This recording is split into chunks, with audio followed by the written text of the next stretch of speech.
So at no point did you think you were close to getting up there? No, not at all. Did you offer Sam Bradford in the package? No, we didn't offer any players to anybody. We didn't get into any discussions, so it wasn't really. It was just a really steep price. It's like driving into a nice neighborhood and looking at a house and saying that's really nice, and they tell you the price, and you turn around and drive away. So we didn't walk in the front door. We didn't take a look around.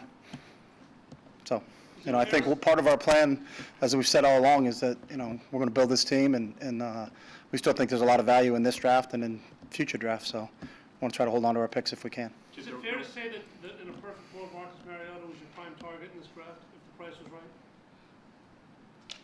Yeah, that's fair to say. I mean, that would be fair to say to every team in the NFL, I think, except for Tampa Bay, right? But I mean, for you to move up, if the price was right, that was your... Yeah, but I think if you asked anybody that question, if the price was right, would they move up? Yeah. If the price was right for 1-1, yeah, I would have switched picks in a second. It's not going to go. The guy we like, yeah, Nelson Agholor, yeah. I think he's a great fit for what we're doing. Know him fairly well. We tried to recruit him when I was in college. He never visited, but we knew him from back when he was in high school, back at Berkeley Prep, back in Tampa. Got a real good extensive knowledge from the people at USC that coached him, going back to his high school coach, who we know very well. We worked him out. I think we had 2 private workouts with him. An outstanding punt returner along with an outstanding receiver, can play both inside and outside receiver. He's got excellent speed, outstanding hands, catches the ball away from his body, outstanding route runner, a real student of the game.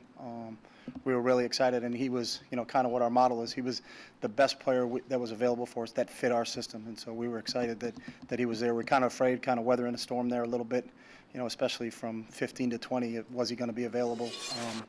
And when he was, we were excited about it. So. Chip, did you at any point think that you might have to trade up a few spots? Nah, that wasn't in our plans. We were just going to stay at 20. We had no conversations after. Looking to see if there was anything that was going to happen at 1 or 2. We were going to kind of hold pat. There was a bunch of guys we liked. There's still some guys right now that we would have taken at 20, but Nelson was the highest guy we wanted. But we weren't in any, again, really not our model to, I'm not really thinking about moving up unless there's somebody that we feel that we have to go get. But we felt like there was going to be a couple really good picks, guys that are at 20, and there were 3 or 4 guys on our board that were still available that we would have took at 20, but Nelson was the top of that list. Is it safe to say that wide receiver was really kind of a prime position that fit what you wanted to do in this draft? That is not safe to say. So you called the Bucks too? Yeah. Number 1, yeah. Just to see where they were. Do you feel like you're going to have a conversation with Sam Bradford with his name being talked about, whether you confirmed it or not in trades? You haven't talked to him yet about the contract extension? We have talked to him about contracts, so. Okay. Do I feel like I have to have a conversation with him? No. Okay. I talked to him tonight about taking a wide receiver, so he seemed pretty fired up about that. So. Are you guys near a contract extension? We never discussed contracts, so. There was a report that there was a pretty extensive package that you guys offered to Tennessee that included multiple players. Yeah, that's false. As I said earlier, we never got into any conversation about players, so. So how far did talks get then? It didn't get very far. I tweeted, we're in around the starting price for what it was. Wasn't where we were going to go. So, the analogy I gave you, we drove up. It was a really nice house. We didn't get out of the car. We didn't walk into the house. So they named their price, and you thought that was prohibitive of doing a deal? Yeah. At what point did you realize it was too steep? Was that tonight, or was that 2 days ago? Or? No, they were usually. I mean, the first conversation we ever had with them was yesterday. So, and then we said we would talk today, and they did a good. I think they made the right maneuver. If I was in that situation, I would have done the same thing. Do you have hope that something might happen, or do you kind of know it's a long shot? I mean, you have no idea. I don't think hope or we don't sit there and wish and rub pennies together or anything. It's just you let the draft unfold the way the draft unfolds. So we obviously know he's a very talented player. I know him very well. I wish him the best of luck. I think Tennessee made a hell of a pick. Chip, you drafted Jordan last year. You talked about starting off inside as a rookie. You wanted to learn that. Do you feel like you'll do the same with Nelson? We haven't gotten that far. It's a good question, but we haven't. I mean, let's get him in the building first and start talking to him a little bit. We also felt that because we knew we had Mac and had some guys on the outside that we felt comfortable with, but we lost Jason Avant. So, the one thing about Nelson is that he's played both. He played all over the field for them. So he's played inside receiver. He's played outside receiver. Steve Sarkisian did a great job of moving him around. He had 104 catches this past year. He lined up everywhere, lined up in the backfield.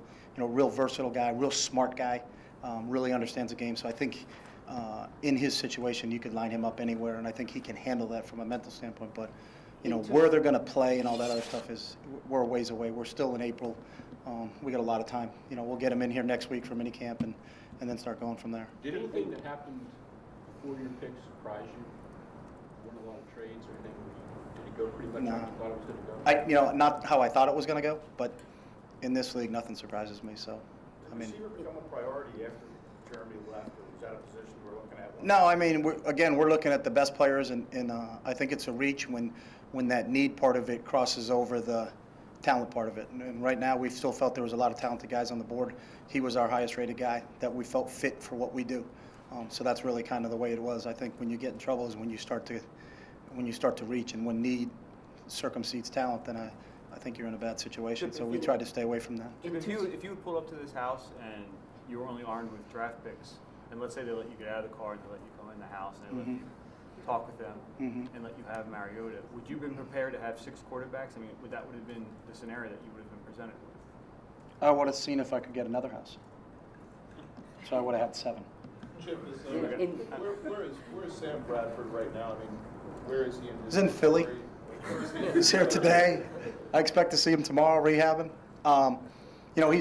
He's on schedule from what it's out. Talking to our doctors and our trainers. I think when we traded for him the following Sunday, he was in this building, and he's been here every day since. I think he's gone home one weekend. He's working extremely hard. Really progressing out there. Monday will be the first day for us where we actually go on the field with him as coaches. So the last 2 weeks of the off-season program is what's called phase 1. So we just had meetings with the players, and then they were with our strength and conditioning coaches. So we'll actually get on the field with all of our players on Monday for the first time. So it's really our first look at what he is and where he is and what he can do. So in 2 seasons, what do you think he can do right now? What has he been cleared to do? He can run around. It's a total non-contact thing. We don't have any equipment on, so he can run around. We just haven't specifically sat down to see what he can do drill-wise, but we're really in the infancy stages of our off-season program. So. And does that predicate on like how he recovers one day to the next, what he can do the next day? I haven't gotten that in depth in the conversation. In 2 seasons, a first-round, second-round, and third-round pick on that position, what do you think of the changes you've made in the wide receiver core? I like the guys we have right now. I think the guys we added with, bringing Miles and Tutu in here to go along with the guys that were here with Jordan and Huff and Coop and Jeff Mail, and we feel we want to get another guy in that room. It was kind of our plan going into this thing, and we were excited to get Nelson to add to that group. What does that say about the depth at the position in the last 2 drafts that were saying the wide receiver has been the top position in the last 2? You guys have taken 3 now in the first 3 rounds. That we didn't have enough depth. That's why we've taken those. No, I'm saying, what does it say about the depth at the position in the drafts that you've taken so many wide receivers? I just think, and I said it, I think when we first started, I think I said it when we were in Arizona, that I felt wide receiver was the deepest position. I don't know why, but for the last couple of years, there's been some really talented receivers coming out. So, given the depth at wide receiver, was there any thought to wait on that and see if you could get someone in? There always is, but he was our highest rated player, so we weren't going to pass on him and say, hey, maybe we'll get another guy a little bit later. We just felt like he was too good to pass up at that point in time. Did anybody make you an offer to trade down? Yeah, we had 3 or 4 offers, but nothing that we felt was good enough for us to move off of our guy. What is the schedule for Sam Bradford? When do you think he can do everything? I know Monday we're going to get out in the field with him for the first time, so that's the schedule I know right now. Does he have a time when he's going to go see Dr. Andrews to get cleared? I think he's been cleared from that standpoint. I just think it's how the leg is in terms of strength and things like that, but I don't think there's any question. But I'm unaware of, is he going to make a following return trip, but I think, he's on schedule for doing everything he's doing right now, Sal. So. In the first round last year. Do you weight different positions differently? Is a wide receiver more valuable than a corner on your draft board? No, I think, there's certain positions, but corner, no. It's not more important than corner. And there were some corners we liked, but they were gone by the time we had an opportunity to select. So. In the first round last year, you had 6 targeted players. Was the approach different at all we this did. year? Well, from the way it was explained to us, there were 6 targeted players. Okay. And then when they weren't there, you traded back. Mm-hmm. Was the approach different this year with you? No, we had a bunch of players we liked, and we just, it's really let the board speak to us. We're always going to entertain offers when people give you, do you want to move back, but is the value of moving back, are those guys still going to be there? And we felt real comfortable going in as the draft unfolded. We were kind of excited as it kept moving because there was multiple players there at 20 for us that we would have selected, and Nelson was just the highest rated at that point in time. The other day, Ed Manowitz said that he felt there were like 8 to 10 difference makers in the draft? I mean, do you feel that Nelson's one of those guys, or?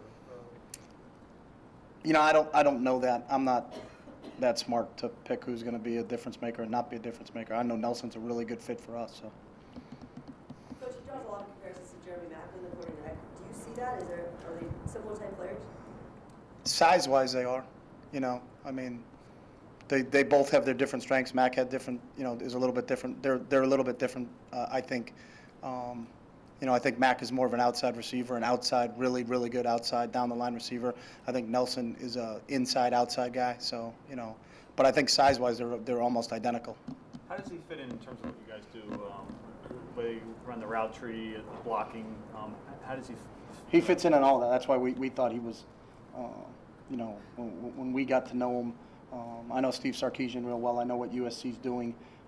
He was with Kiff for his first year. I know Kiff real well. I know how those guys felt about him.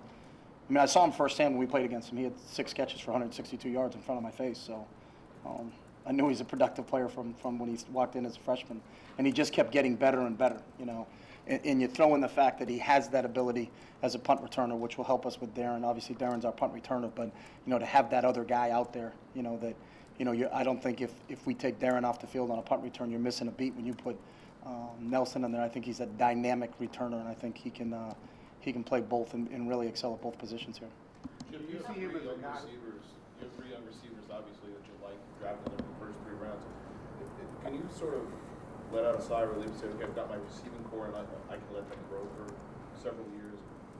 I mean, yeah, that's the hope, but somebody could get hurt tomorrow, so I don't think, you know, we don't look at it that way. We're always looking to see if we can, you know, make the team better. So we're always on the lookout for other better players that we think can come in here and make us a better team. So. Physicality to return punts, will that take some of the time away from Darren Sproles returning punts? No, I didn't mean it that way. What I meant is that I feel like we have a comparable guy, you know, and we were fortunate, you know, that Darren played every snap for us in the return game last year. But if Darren has to come off the field, you feel like you've got another guy. You know, you're trotting 1-1A out there, you know, and I don't think we had that. You know, we didn't play against Arizona.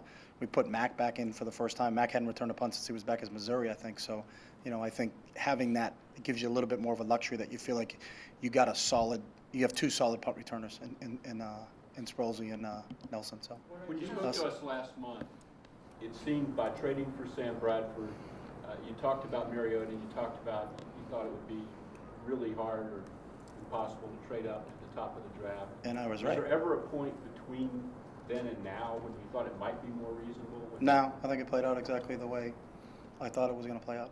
I mean, I didn't think it was going to happen, and it didn't happen. When you went to Tampa, Little Nostradamus out of me about a month ago, right? Chip, when you went to Tampa and visited with Nelson when you were in high school, I'm assuming that you did. Yeah.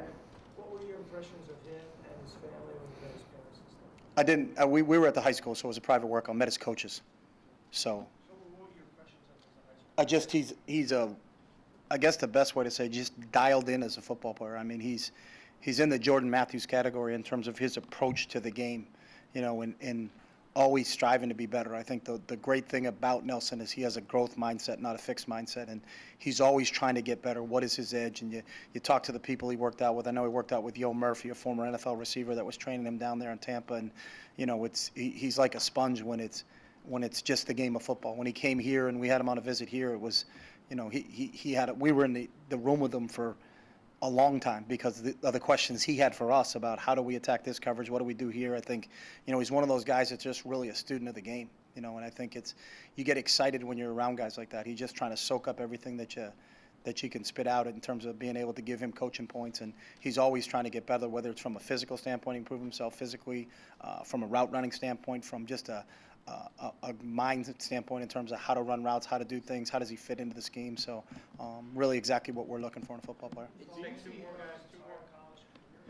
Following him? No. I mean, when he was a freshman, I didn't think I'd be here. I was following him with my eyes when he was running by me, you know, saying I hope we can cover this guy a little bit better than he's doing right now. But, you know, obviously well aware of him. You know, I think everybody in the country are well aware of him. You know, had 104 catches this past season, was one of the top receivers in college football. So. Do you see him as a guy who can stretch the defense in the way that Deshaun Jackson did when he was here? I think he's got good linear speed that can get down the field, and I think people will have to be leery of that, yeah. It's our first time talking to you since the Tebow signing. What went into that? What appealed to you about him? We worked Tim out. We had him in for a private workout. We wanted to get another guy in here. G.J. Kinney wants to try to make the team as a special teams player, maybe a receiver, maybe a running back, kind of a multi-purpose player on the offensive side of the ball. Allowing G.J. to move around a little bit means we need to get a fourth quarterback in here, and we felt he was the best guy available. Okay. Thank you. Thanks, guys.